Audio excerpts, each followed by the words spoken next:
Alright, is everyone ready then?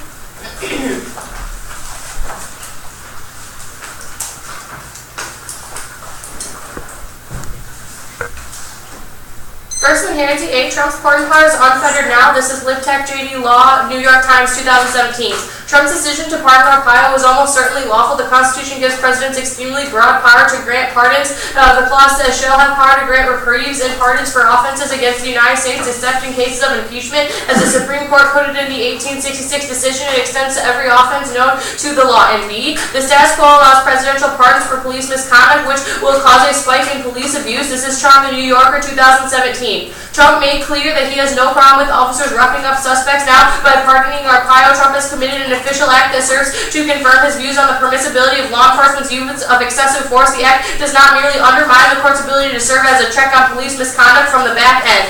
And thus the plan? The Supreme Court should rule that the due process clause means that the president cannot pardon state or local police misconduct related to the violation of the civil rights. And the solvency A, the Supreme Court should interpret the due process clause as a limitation on presidential pardon power. The alternative is an executive with unlimited power. This is Reddish, Northwestern Constitutional Law Professor, 2017. If a pardon exercise of the pardon power leads to a violation of the due process clause, the pardon power must be construed to prevent such a violation. There is no Supreme Court's decision that deals specifically with the extent to which the president may employ pardon power in this way, but if the president can immunize his agents in this manner, the courts will effectively lose any meaningful authority to protect constitutional rights against the invasion by executive branch, and civil damage rewards hardly an effective means by stopping or deterring invasions of the rights of liberty. One of the most effective means of preventing tyranny is the vesting of the power of judicial review in the court system, insulated from direct political pressures. It has long been recognized that the greatest threat of tyranny derives from the executive branch, where the commander-in-chief sits overseeing a vast growing network of law enforcement agencies. The Fifth Amendment's guarantee of neutral judicial process before deprivation of liberty cannot function with a weaponized pardon power. And C, the Supreme Court is a key actor to bring about change. This is Dorf Cornell, Law Professor, 2017. Rosenberg book, Can Courts Bring About Social Change? His controversial answer is no. The strong claims seem to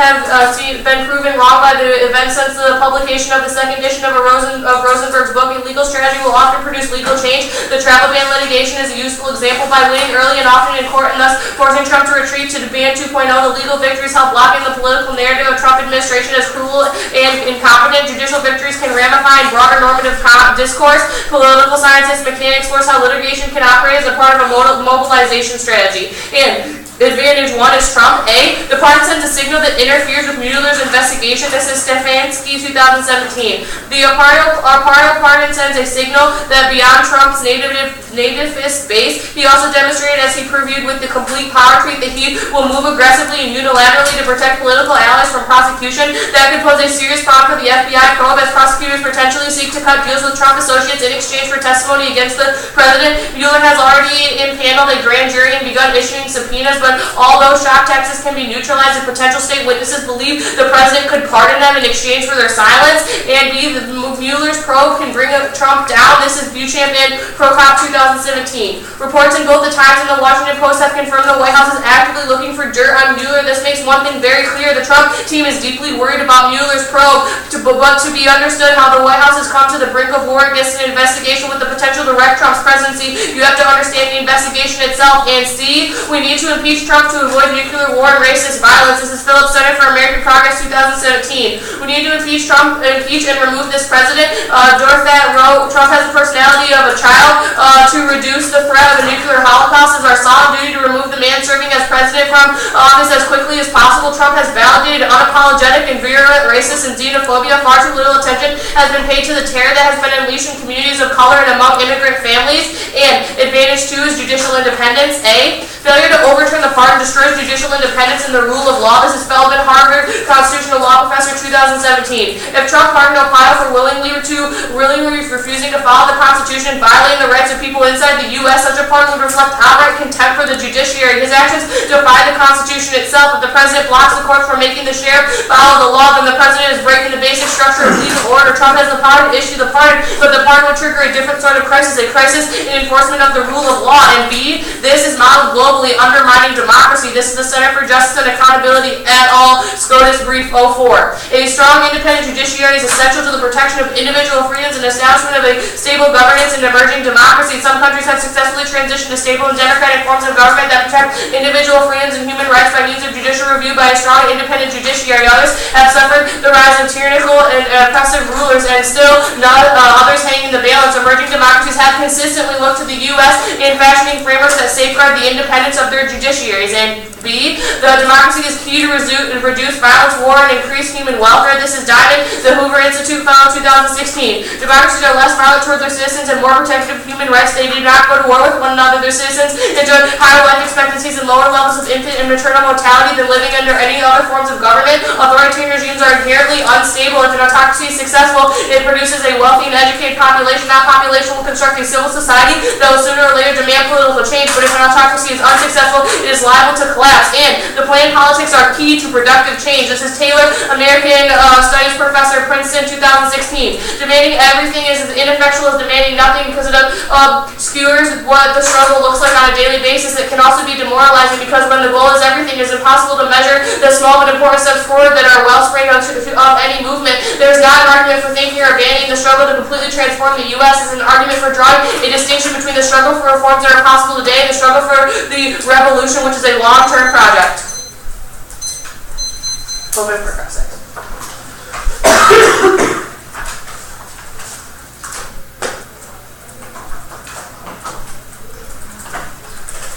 Everybody ready? Yep. How does stopping Trump from pardoning Joe Arpaio avert nuclear war? Sorry, what? How does stopping Trump from being able to pardon people like Joe Arpaio avert nuclear war? So what I'm saying is that, like, in my advantage, I'm talking about, like, that this pardon is going to send a signal to Mueller's investigation that because the people that he's trying to get to testify against Trump will just be like, oh, Trump's just going to pardon me because he has unfettered pardon power, so I don't have to testify. But my question is, how does that brink lead to nuclear war? Right, so I'm saying that, like, the Phillips evidence. Right, so I'm saying that, like, Trump needs to be impeached because, like, we are, like, he's a very, like, especially because of, like, the racist violence and the xenophobia that, like, he is portraying in the status quo, and, like, additionally, like, we are, like, literally any second away from the nuclear war. Pro-cop evidence doesn't say that it would end Trump's presidency. It just says that the Trump administration is scared of Mueller's testimony.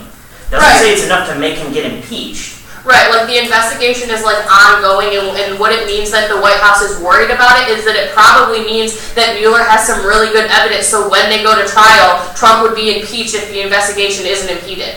Okay. How does the Supreme Court rule in this case?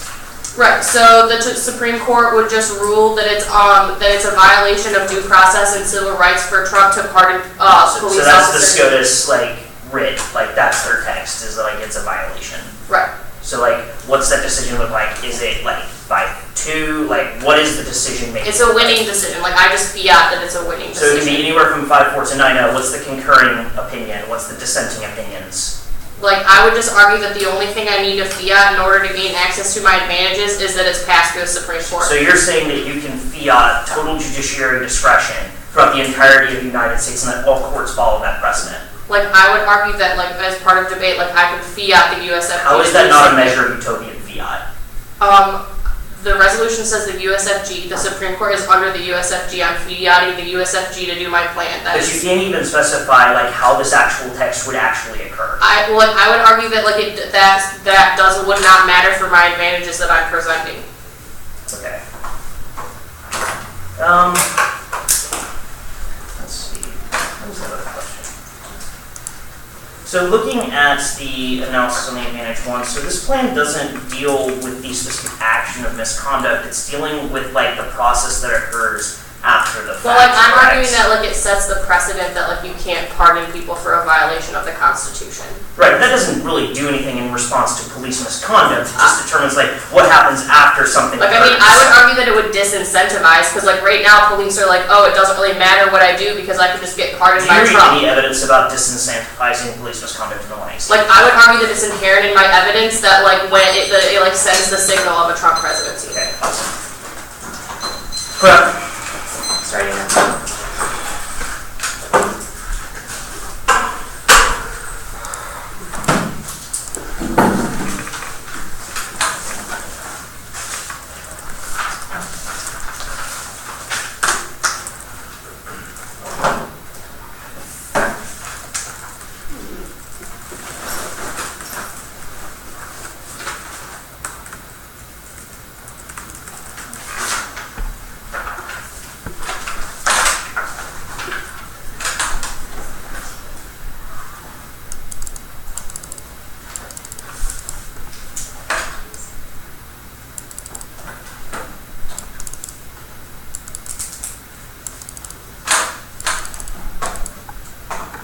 Okay. Sending file 3 off, straight down case, starting with solvency.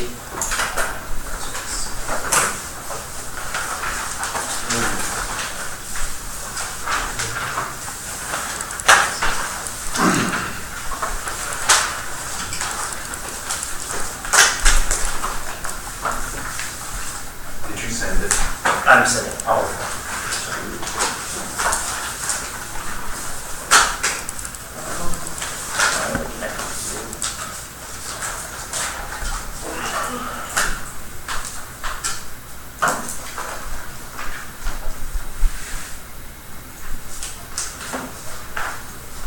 Can you send me the email that only connected me to you? Can you forward?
Free off.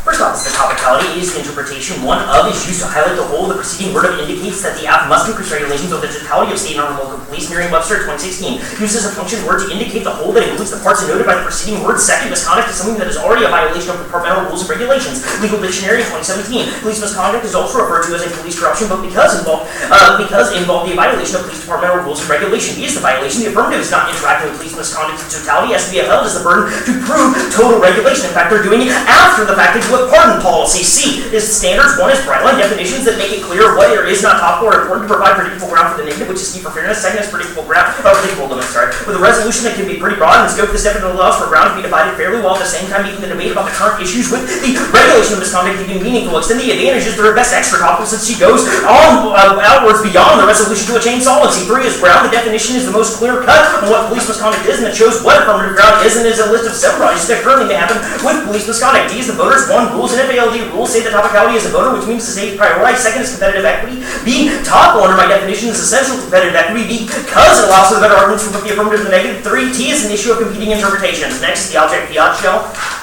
A is the interpretation. 1, ACs cannot use plain text that objectively utopian fiat to decision out of Supreme Court cases. B is the violation. This plain use of the Supreme Court can't even specify how this decision would actually play out. They're just assuming that a decision is going to come through based on a constitutional law professor that doesn't even lay out how this decision would actually go through, what actual decisions this would entail. C is the standard. 1 is the limits. F has the ability to strike out procedural advocacy and solvency positions here. Second is predictable ground, creates an unfair burden for the negative. As research becomes impossible to counteract solvency. D is the voters. 1 is solvency. Solvency is a stock issue. Lack of fiat to decision-making becomes a gut check for the app. Second is education, prevents topic-specific education as we go into the theoretical discussion of legitimacy. Next is the K. First, the framework, the role of the ballot is to vote for the debater who best queers the orientation of the debate space on May 2006, to queers to disturb the order of things, the reproduction of things is about what is assumed to be reasonable. Heterosexuality is a compulsory orientation, reproduces more than itself as a mechanism for the reproduction of culture or even of the attributes that are assumed to pass along a family line, such as whiteness. Queers is sexual orientation, queers more than just sex, just as other kinds of queer effects can in turn end up queering sex. Got the card there. Next is the link. Concessions to police reform, like the one AC will happen, but they are just a ploy to re-entrench the system. Adriana in 2015. Despite concessions, businessmen organized themselves to make sure the police were increasingly isolated from democratic control. The police increasingly set themselves off from to the population by donning uniforms established in their own rules. There was never a time when the big city police neutrally enforced the law or came anywhere close to the ideal. The police could arrest anyone they saw as a threat to the order. Much has changed since the creation of the police. Most importantly, the influx of black people to control their cities.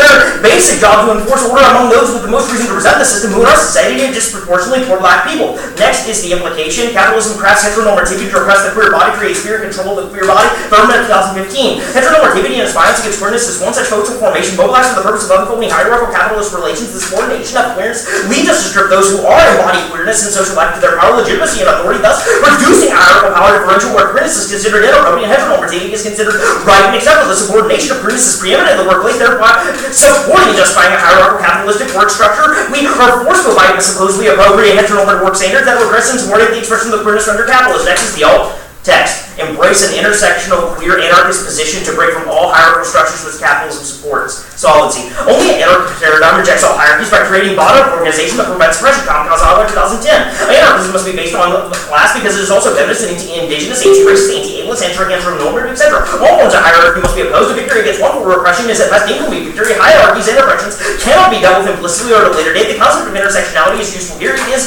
counterproductive to rate the importance of various social struggles. There are no primary and secondary struggles with any form of racism, sexism, ableism, etc. could possibly be assimilated into a capitalist or state's worldview. They could never be assimilated into an anarchist worldview. Cut the card there. I don't know why the other Ahmed is in there. Cut that as well. Going to solvency. This is going to be very important. I want you to start it. 1. Conservative majorities within courts have enshrined racial profiling. In 2012, the Supreme Court recently doubled down on racial profiling and decided discretion of police may be complemented with discretion of jail officials to strip search the 14 million Americans. The conservative majority on the court is turning back the clocks on the greatest success of the civil rights movements, but understanding that the Civil War amendments to the Constitution were designed to uphold the inherent dignity of blacks as human beings and citizens. The conservative majority simply ignored the racial implications of sweeping decisions. Got the card there. Next. Courts failed using Fourth Amendment rights to protect police brutality against black Americans. Thompson in 2012. Supreme Court's Fourth Amendment decision treat race as a subject that can be anti-septical, removed from the suppression hearing judge's review of whether a police officer had probable cause decisions. Imagine a world in which some officers are wholly unaffected by racial considerations. Even biased officers may make objectively valid judgments that courts can sustain despite the underlying racial motivations of the officer. Hey, that mental state do not break down into such neat categories that human mind seeks to understand conduct and to salient cues such as race and ethnicity and draws on culturally embedded understandings to evaluate behavior. Categorization enables the individual to identify events or objects by placing them in a familiar class. Next, Supreme Court acting and judicial activism always leads to tyranny. Turns the case. McKinney of 2006. Unfortunately, in a quest to resist the tyranny of the majority, creeping judicial activism has in fact produced new form of tyranny, the tyranny of the courts. Bit by bit, the tyranny is eroding democracy and replacing it with something akin to judicial oligarchy. It may seem shocking to suggest that we may live under tyrannical rule, but judicial activism is in a species of tyranny. Whether the courts perform this exercise well or badly is irrelevant. The exercise itself is illegitimate. And courts courts have complied with anti-civil rights judiciary standards, which are parasitic upon black communities. Reinhardt, 2010. The message that the Supreme Court has delivered to minority communities is clear. We no longer care. We have no other concerns. Look elsewhere for help. The court made it far more difficult for minorities to win discrimination cases while making it much easier for white males. The court has erected a series of procedural barriers, some in the name of federalism, that serve to limit the opportunity of the minorities. Blacks are treated differently from whites. No matter how persuasive the evidence, the federal judiciary is no longer interested in protecting the rights of minorities. There are other aspects of law and sentencing procedures that undermine the faith of minorities in the judiciary system. Under this, the idea that she can simply say how the Supreme Court should engage with minority communities to try and change the way that pardoning procedure occurs is counterproductive to how the Supreme Court actually operates. The history of the Supreme Court has been one that is contrary to civil rights legislation, and the lack of clarity coming out of the 1AC, particularly in cross-examination about how this would actually play out, is essential in understanding Supreme Court politics. Let's look to the advantages. First, on the Trump analysis, there is literally no break on this analysis whatsoever. I plead that you actually read her link part, because it doesn't say impeachment will actually happen. She's assuming that's what's going to occur, and this idea that impeachment is the essential linchpin to preventing nuclear war is absolutely insane. Next, onto the idea of Supreme Court judicial independence. Extended across the court's bad turn, I want to make it very clear that the courts are never a good model to be able to follow. Alright. On to the alternative. What exactly does the alternative do? Ends the state, ends capitalism, ends do you patriarchy. fiat that? No. So like, I don't think that's a question of fiat. so like so you're saying that we should embrace this intersectional queer anarchist. So like, who is embracing Yeah, this? so like this gets into a question about like policy affirmatives versus like critical affirmatives on fiat. Okay, but like, who is embracing this? Oh, the role of the ballot is the judge. Like that's So like, outside this room, no one embraces this. I'm not saying intersectional- SCOTUS is going to do anything. I'm saying that what our ethics should be is one Okay, that but outside this room, no one embraces this anarchist position, correct? I think that it's pretty clear that like my evidence talks about from Ahmed 6 is that like the way in which we queer spaces is essential to changing like how we view the rest of and how do society. you define queering spaces? Oh, sorry, can you repeat that? Like, how do you define queering spaces? Right. So, like, the normalcy of the 1AC is one that's predicated on this idea of concessions coming from police. That system only recreates the hierarchies, and so what I'm saying is that the role of the ballot should be to simply say, wait, we shouldn't be engaging in these policy discussions because all they do is make us think that we're changing the system, when in reality we're not. Okay, that's fine. Alright, and on to your framework argument, where in your evidence does it say that like the role of the ballot should be who best queers the orientation of this debate space? Like, where does your evidence say that? Right. So like what Ahmed is talking about is that like queers to disturb the order of things, and so what I'm saying so like, is that where like does your evidence the say job that this is of like better? Like I'm extrapolating from Ahmed like what is the right thing to do, and so like I'm saying like she's not talking about debate space. Like obviously she's not talking about debate. Where does your evidence say that like debate should be used for queering and orientation of this space versus like a regular debate framework? Like where does it say that like that is like better and like preferable? The argument that's coming forward is that like the regular way of debate is the policy application of the 1AC. And so what we're saying is what Ahmed talks about is that queering the normalcy, what is the norm, should be the preference.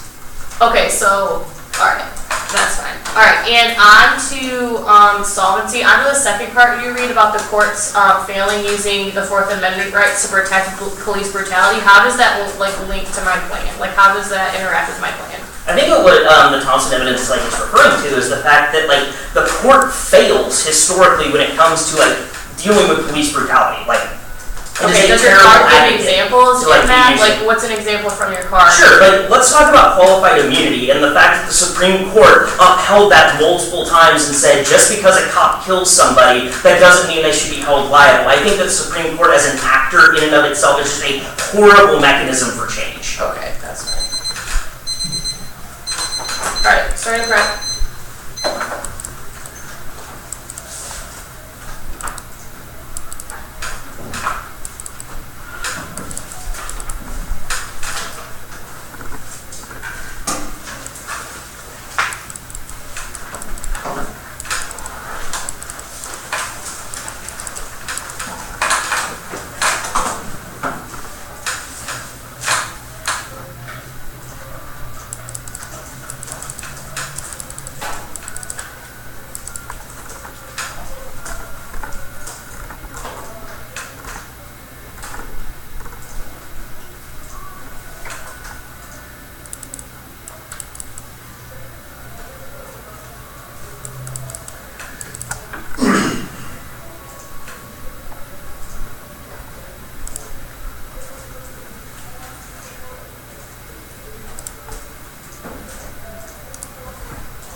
126 remaining.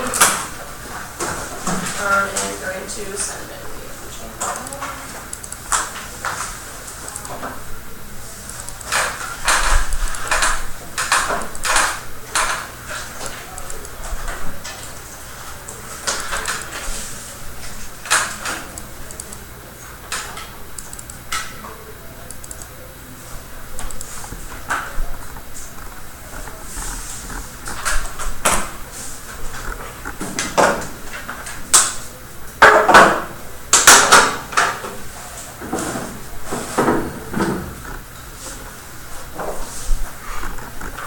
Order is going to be T, object fiat, case in order of solvency, advantage 1, advantage 2, and K.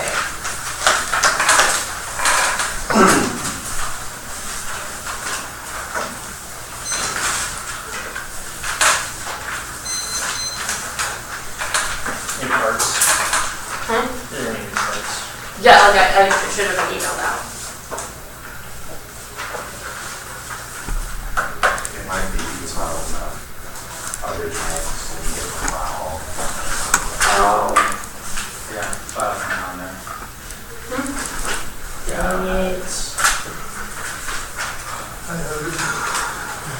Thanks, John.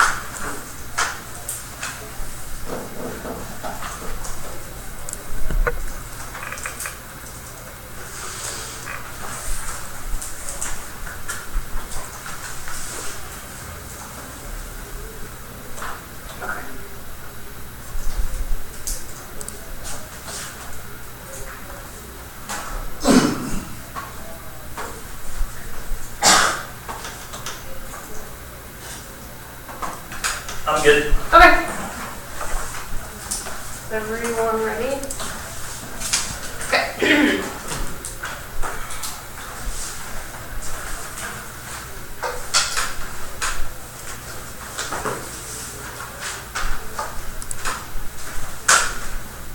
First on T1, our plan text says we're pardoning for the for police misconduct. So this means we are topical at the point where Arpaio committed violations against the Constitution, against civil rights, against police misconduct, which means that under that definition, like we are topical. Additionally, police misconduct is violating the rules. This is West Encyclopedia of American Law 2005.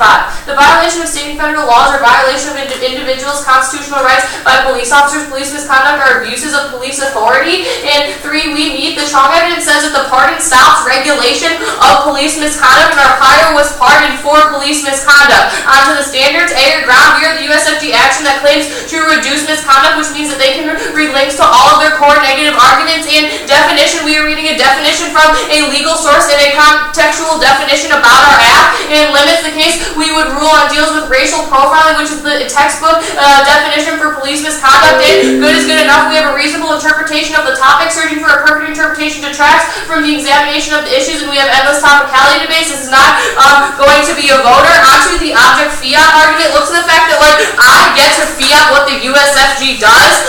Whether or not the Supreme Court cases of 5-4 or 9-0 does not affect the solvency of my arguments. He can still run any sort of negative ground that would affect whether or not the Supreme Court should be doing this decision, or whether or not, in which he does on case he says that courts fail. He's not losing any ground here, and I have there's no I have the authority to to fiat the USFG. That's just under the resolution. The Supreme Court falls under one of the branches of the United States federal government. Okay, on to case. First, it says that the conservative majorities are enshrined with racial profiling, but this is just assuming the status quo. This isn't assuming after the Supreme Court sets this precedent. Saying this precedent means that police officers will see that they can't just get away with this and get pardoned by Trump. This means that this is not assuming. Additionally, this is not assuming my advantage is talking about how we need to increase the amount of democracy in the status quo, which would solve that for this conservative majority. This goes conceded. Additionally, he says that the courts fail. Once again, this is assuming the status quo at the point where I'm having the Supreme Court set a national precedent, at the point where I'm blocking Trump from being able to pardon people from police misconduct, which is enough to solve back for the court solving for that. Additionally, he says that the Supreme Court is going to lead to tyranny, and this turns the case, but I would like to say that all of my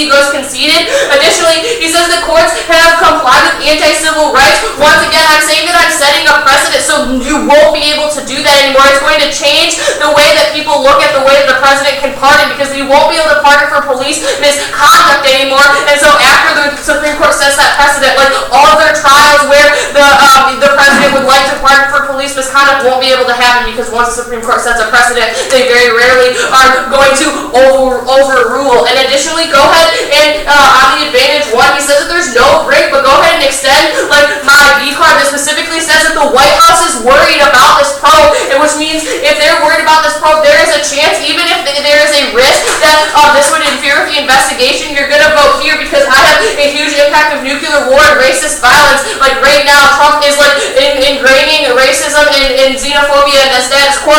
And additionally, onto the judicial review, he says that you can apply his court's bad turn here, but like I already said, all of the cars in this advantage are specifically talking about how it's the president who's creating this tyranny. For my evidence, it's very indicative of how the president is sliding us into tyranny, and his card is not very specific. Onto the K. First, perm due the plain and not mutually exclusive parts of the alternative. All or no permutation arguments are just solvency attacks, which are outweighed by our net benefits. And two is the double bind. If the alternative is so weak that it's combined with the plain and permutation it fails, then it will never be able to overcome all of this in the status quo.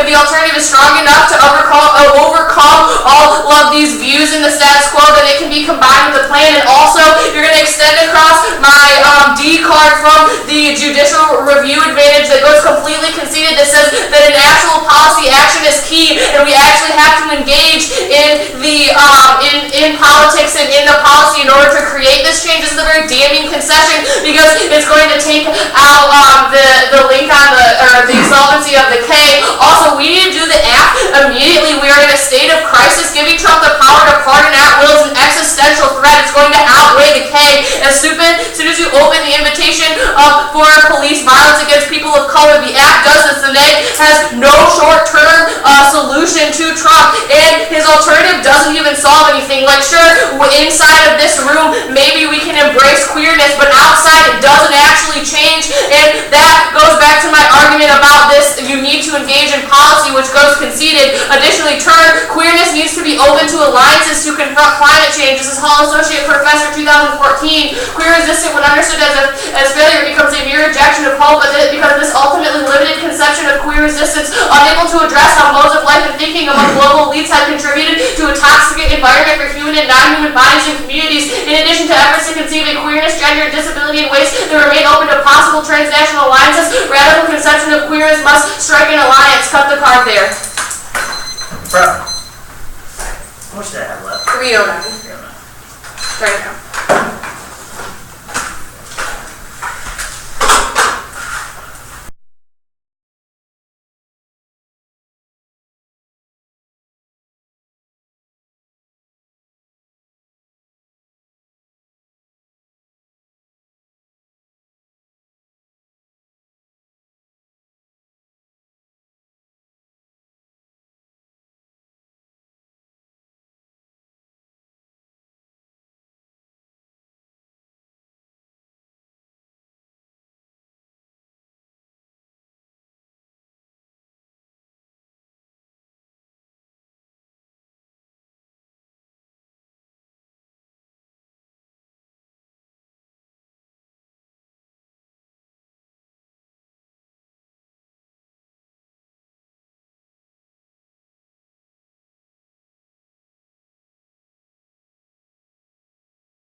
T on top, K.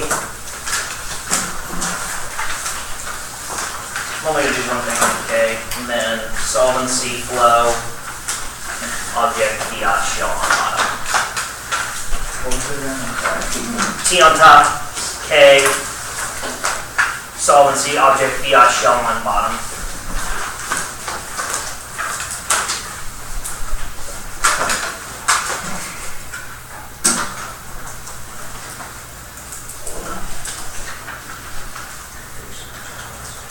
No new cards, so. Okay, yeah, sounds good.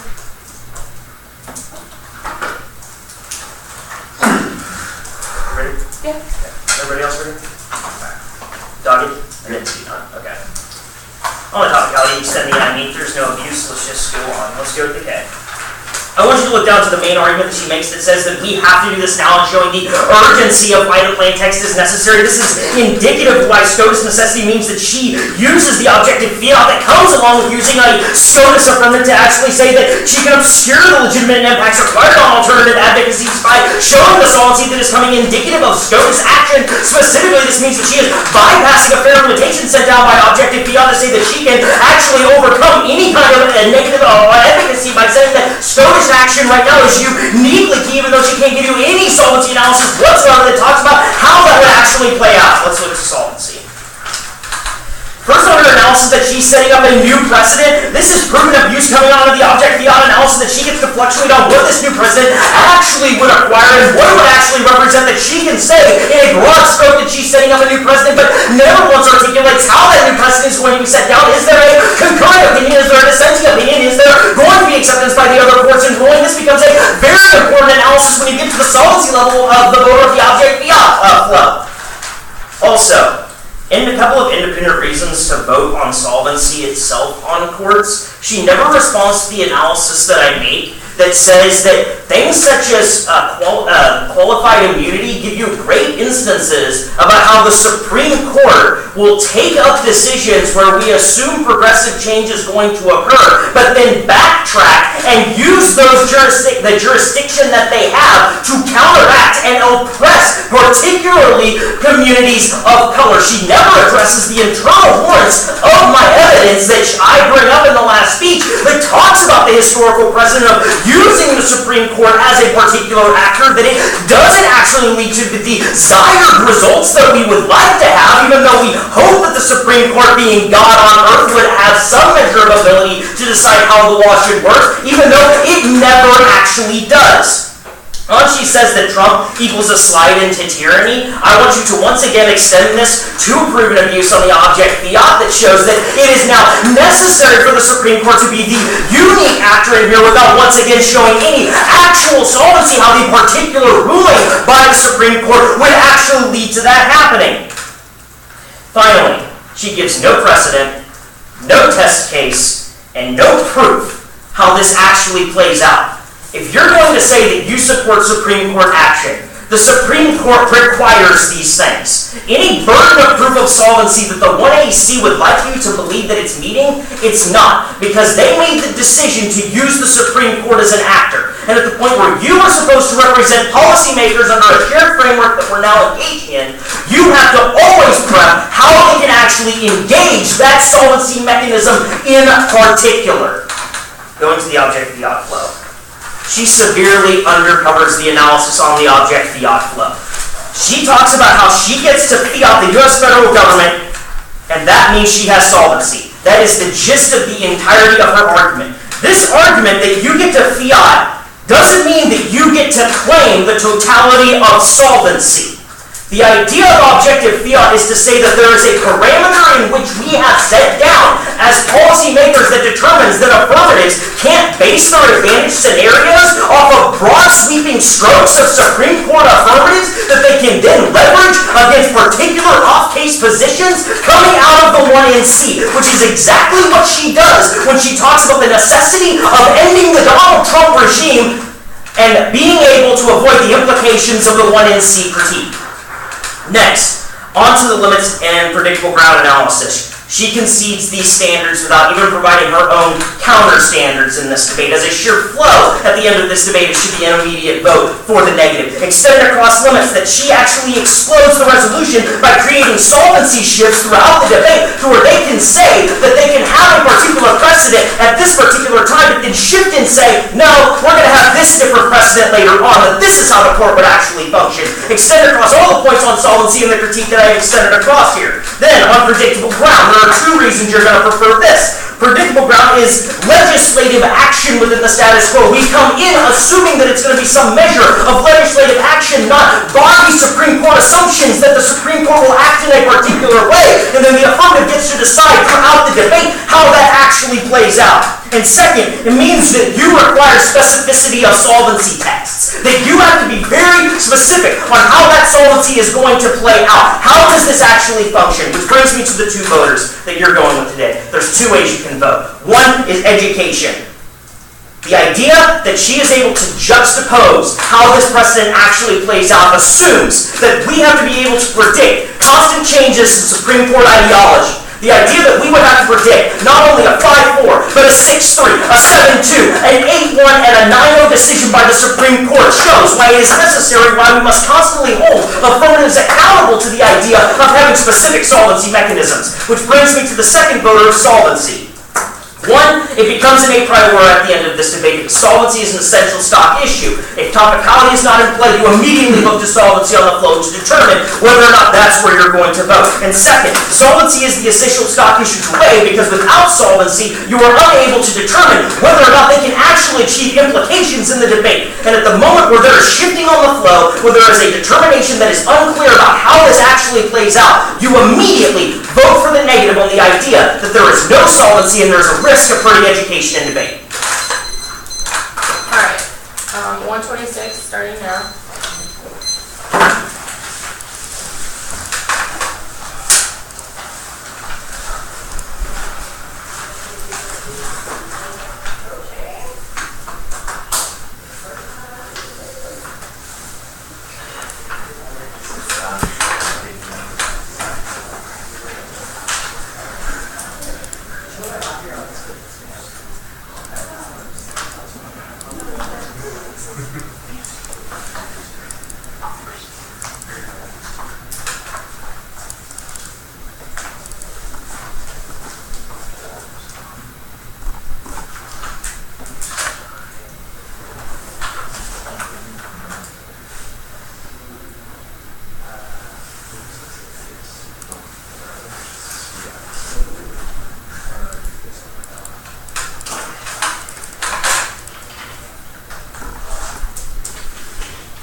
Alright, we're just going to be object via and then the solvency score.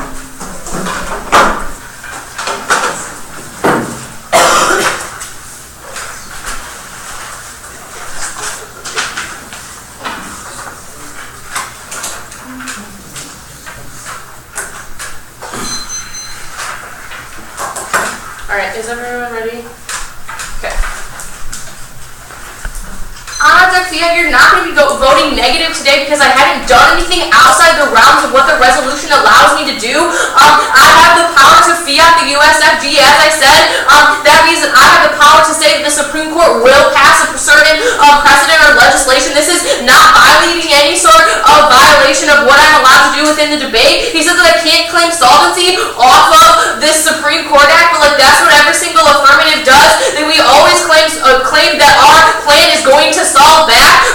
Any act will claim this. Additionally, he says that we need to require specificity. Like the NFA rules just say that I only have to have a detailed enough plan, which means at the end of the day, my plan is pretty detailed when it talks about exactly what the Supreme Court is going to do and what the ruling will be. And I have not shifted from what I said in cross-ex. He doesn't lose anything. He nailed down what he wanted in cross-ex, and I that I would defend that. All this abuse arguments that he's talking about on the solvency flow isn't. Let's hop there first. He says that because I say I set a precedent that I've proven abuse, but like that's just how the Supreme Court works. When the Supreme Court makes a ruling, that sets a precedent for all the other courts. It's the highest court of the land. He's pushing that we should focus on how the court system actually works, and this is actually how it works. This is under his own framework. Additionally, he says, because I say that the president is causing tyranny, this is proven abuse. This is just not even going, like, this is not proven abuse at all. I'm just saying that, like, the repercussions of President Trump is that we are going to have these impacts,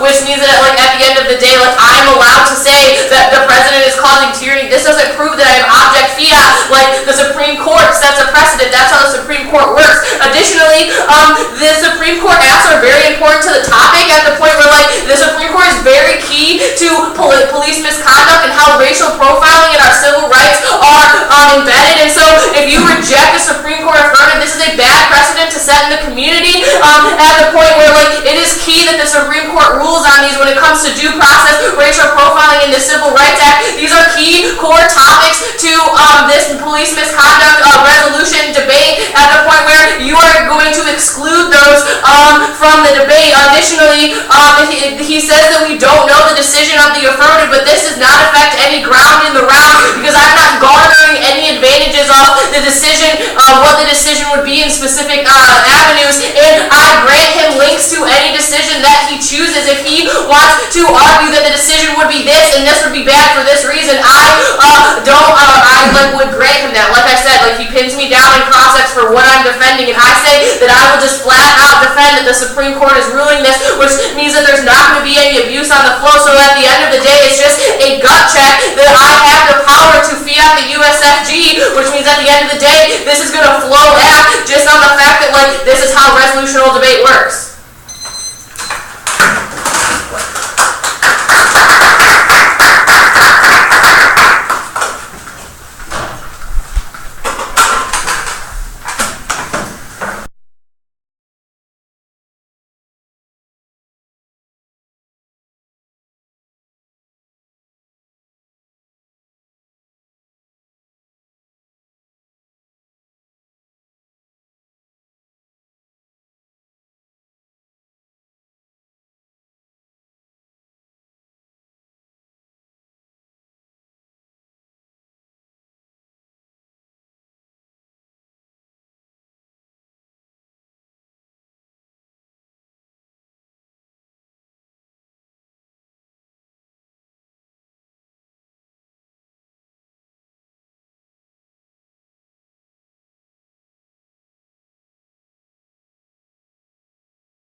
Tyler. Congratulations. I sat, I want to try to think this by being like, you're a good person and a good debater, and I know that like, I don't suspect anything like nefarious or anything like that, but there were multiple cars in the 1NC that you flipped. And so like, yeah, I checked more than once. Like as soon as I heard the first one, like I checked and there were more than one card that was just small phrases and things like that, but if you highlight it, it has to be red. That's game over as 1NC for me. So Okay. yeah. My bad. I'm not saying it's intentional or anything like that, but like it's a thing. You don't do it, and like it's an ethical violation that I don't have to hear from the other person about. Okay. Okay, cool. So based on my experiences of ethical violations, I didn't take that into account. Basically, this round was like really messy for me, and I ended up having to like look at my flow a lot. Tyler, I think you go for the wrong hour, like flat out. Like I wrote on there, like you chose the hardest option for you. Because I think like she's right on the question of like, it's pretty clear like what the affirmative is doing. It's pretty clear on like how that operationalizes, and she says in cross-ex, like, the decision could be either way. I think where you're winning is on the flow in this debate, and it's by, like, the skin of your teeth. I think you would be better off just going for the K or going for the T. Like, you read the T, and, like, you had the of inter, and she never responded to the of inter. Like, I thought that would have been a lot more strategic. Also on the K, the card that she reads back to you is talking about an Edelman version of queerness with no future. That is clearly not the alternative, so I thought even that would have been strategic to just be like, this card is the reason why, like, we need to recognize like power and queerness. I think like you had a lot more outs there and on the case debate. Where I ended up voting on the theory position after taking like a long hard look at it is I think that Adriana, you're just behind on the flow debate when it comes to the theory position. I think you just undercovered it and thinking that I get to fiat that USFG is enough to get you out of it. And I think that you bring up a lot of good arguments in the 2A that are actually stuff that I'm like, why wasn't that in the AR? Like I think the cross-ex checks back argument is pretty clear. I think the argument about like, he doesn't ask me like, he can't tell me like what the ground loss is between like a 5-2 decision and a 9-0. Like what is the difference in terms of what the plan would look like? What ground is he losing if it's a 5-2 or a 9-0? And I think if you just like say those types of arguments that you're already starting to get at in the 2A and the 1AR, I think it's an easy round for you, right? But then it just comes down to, I think like Tyler, you're making me have to do a lot of work, and I think you got lucky the fact that I think you were just a little ahead on the flow of the city. So yeah, that's me. So I will second a lot of what John said. I think your 2AR, a lot of the responses you're making there need to be in the 1AR. They're pretty good. For me, I just wanted to avoid the mess of the flow, so I just went with the conceded card that the Supreme Court rolls back after they make the decision. So I felt like with that, you're behind on that flow, and then I think with that concession, it's enough for me to vote for negative. Tyler, I would just say, I don't follow, I mean, I guess maybe I need to start to, but if you are flipping cards, that is pretty serious. And Adriana, if you catch it, you should bring it up, bring it to the attention. I totally didn't realize Also, that. Tyler, like, I 100% believe that you aren't doing that, but just take it from me, like, triple check. Yeah, I will totally do that. I did not realize that was happening if it was. Yeah. Cool. Good job. Well, the good thing is you've got a live feed, you've got a speech doc. You could like send me an email, tell me I'm a moron if I'm wrong. But, Okay. I checked like more than once. Yeah, like, on those things. All right. I did. I totally understand.